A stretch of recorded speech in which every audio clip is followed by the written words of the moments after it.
عمران خان صاحب دیکھ لیں،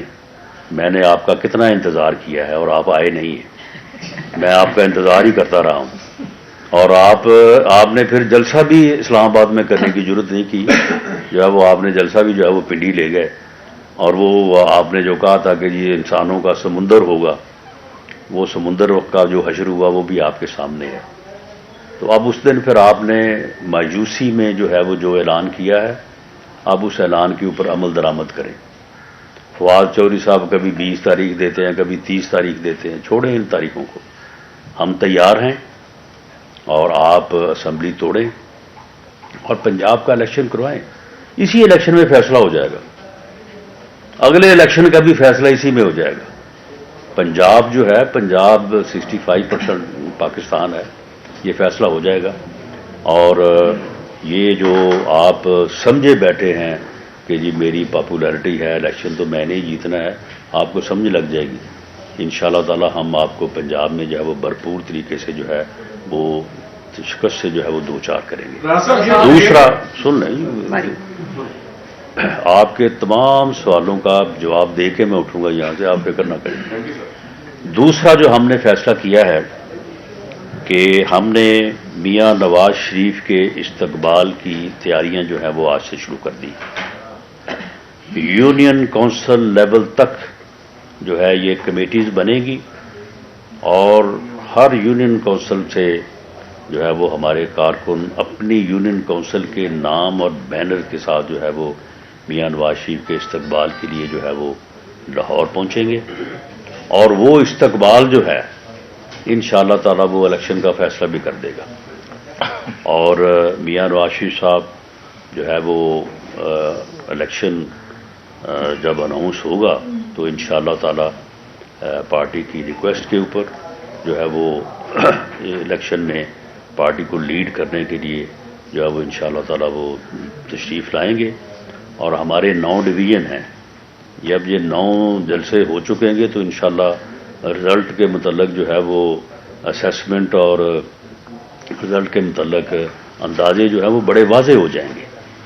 اور کسی کو جو ہے وہ کسی قسم کا کوئی جو ہے وہ ابہام جو ہے وہ نہیں رہے گا۔ تو اس لیے ہم اس کی ان کوششوں کو، جو کہ بنیادی طور پہ ملک کو عدم استحکام سے، سیاسی عدم استحکام سے دو چار کرنے کے لیے اور ملک کو نقصان میں لے کے جانے کے لیے جو ہے یہ بھرپور طریقے سے جو ہے یہ اپنی ذاتی انا کی تسکین کے لیے جو کر رہا ہے، تو اس کو ہم نے پہلے بھی پوری طرح سے فیس کیا ہے، اور اب بھی جو ہے یہ چھوڑے اس بات کو کہ جی اگلے ہفتے فیصلہ کروں گا، اس سے اگلے ہفتے فیصلہ کروں گا۔ ہم اس کے حق میں نہیں ہیں، ہم جمہوری لوگ ہیں، ہم آئین اور قانون کے تحت جو ہے وہ اسمبلیوں کو مدت پوری کرنے کے حق میں ہیں، اور ہم کوئی اسمبلی توڑوانے کے حق میں نہیں ہیں، لیکن اس قسم کی گیدڑ بکیاں اور اس قسم کے چیلنج جو ہے ان کو ایکسیپٹ کرتے ہیں۔ اور میں یہ کہتا ہوں کہ آپ اگر مگر چھوڑیں اور اسمبلی توڑیں، ہم الیکشن لڑنے کے لیے جو ہے وہ تیار ہیں۔ جی اسحاق ڈار صاحب صدر مملکت سے مل رہے ہیں، آپ نے بھی کہا کہ ہم نے الیکشن کی تیاریاں شروع کر دی ہیں۔ اسحاق ڈار صاحب کی جو ملاقاتیں ہیں اس کے کیا نتائج نکلیں گے یا نکل سکتے ہیں؟ اور دوسرا یہ ہے کہ آپ نے کہا جی کہ اسمبلیاں جو ہیں توڑیں جلدی کریں، لیکن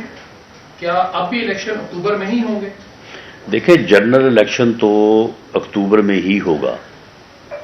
لیکن اگر اسمبلی ٹوٹتی ہے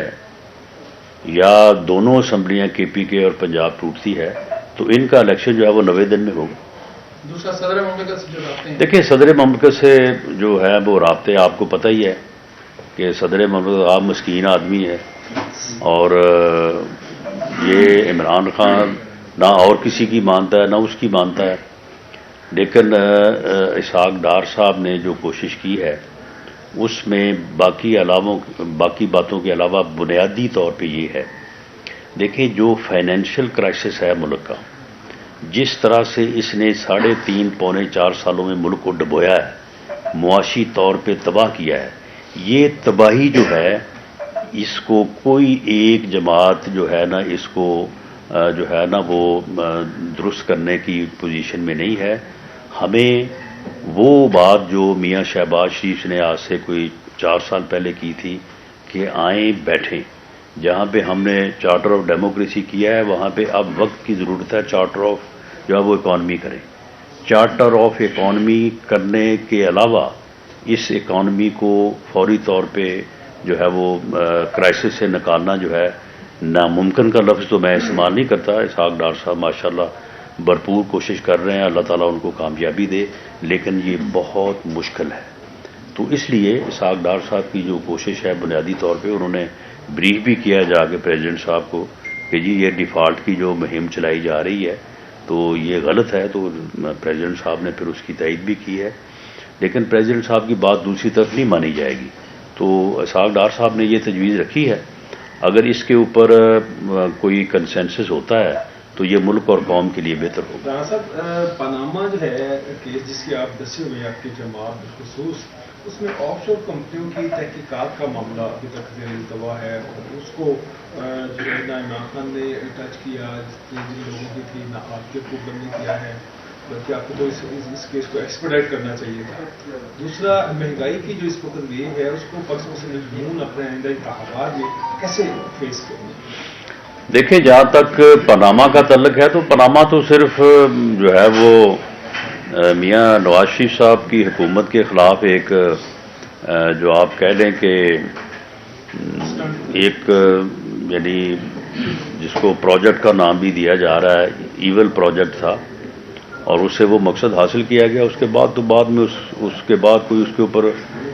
بات ہوئی نہیں ہے. جہاں تک مہنگائی کی ویو ہے تو دیکھیں, مہنگائی کی ویو یا اکانومی جس حالت کو پہنچی ہے, یا آئی ایم ایف نے جو ہمارا جو ہے وہ حشر کیا ہے, حشر ہی میں کہوں گا کہ انہوں نے جو مطالبے کیے اور جو ہم سے پورے کروائے ہیں اور جس کی وجہ سے مہنگائی آئی ہے, اس میں دیکھیں اس میں ہمارا کوئی عمل دخل نہیں ہے. آئی ایم ایف سے نہ معاہدہ ہم نے کیا,